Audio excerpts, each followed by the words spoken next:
The doors of history hide countless stories. It's artwork. But one of World War II's best hides in a St. Paul hangar. You're looking at the North American B-25. The Mitchell bomber of the St. Paul wing of the Commemorative Air Force is one of the few still flying.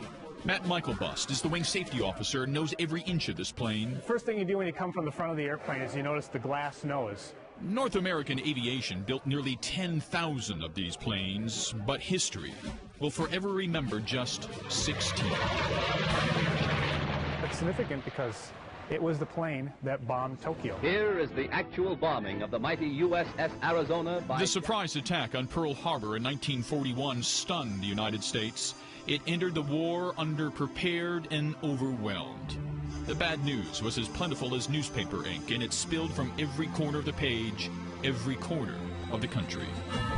This is April 1942. Before there was television, when the mood of the nation, 4 months into World War II, was shaped and shaken by the newspaper headlines of the day, and the news up to this point hadn't been very good. Knowing the U.S. had to do something, Army Air Corps Lieutenant Colonel Jimmy Doolittle devised a plan to bomb Tokyo using Mitchell bombers launched from an aircraft carrier. But the Mitchell was a medium bomber. It had a limited range because it had a limited fuel capacity. And to Doolittle, that represented a big problem. The big solution came from a team of mechanics in Minnesota. At the end of December 1941, 24 Mitchell bombers landed at the Mid-Continent Airlines hangar in Minneapolis. Air Force archive records reveal how airline mechanics installed 2 sets of extra fuel tanks and newly fabricated shackles to hold incendiary bombs. One of those mechanics was a young Northwest Airlines ramp chief named Philip Blotz, my grandfather. This is where my grandfather and the mechanics would have installed the fuel tanks. Correct. Right up here at the top. Yep. So that limited how many bombs they could carry. But the raid wasn't about maximizing damage. It was more of a fear tactic and prove the point that we could hit Japan back. The 160-gallon rubber bladder tanks were installed above the bomb bay.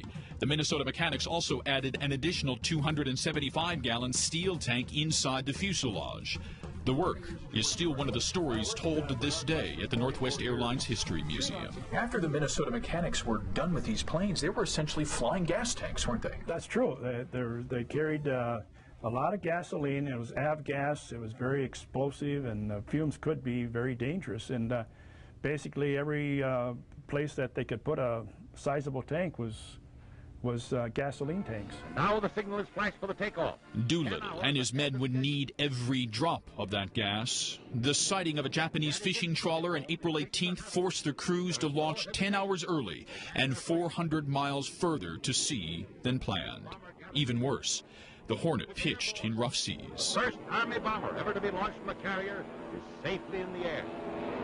So imagine sitting in this position, looking out ahead and seeing only ocean and not knowing where the end of the aircraft carrier is. Right, yeah, that carrier deck's pitching up and down too. So you're seeing the horizon going up and down, and you gotta time it.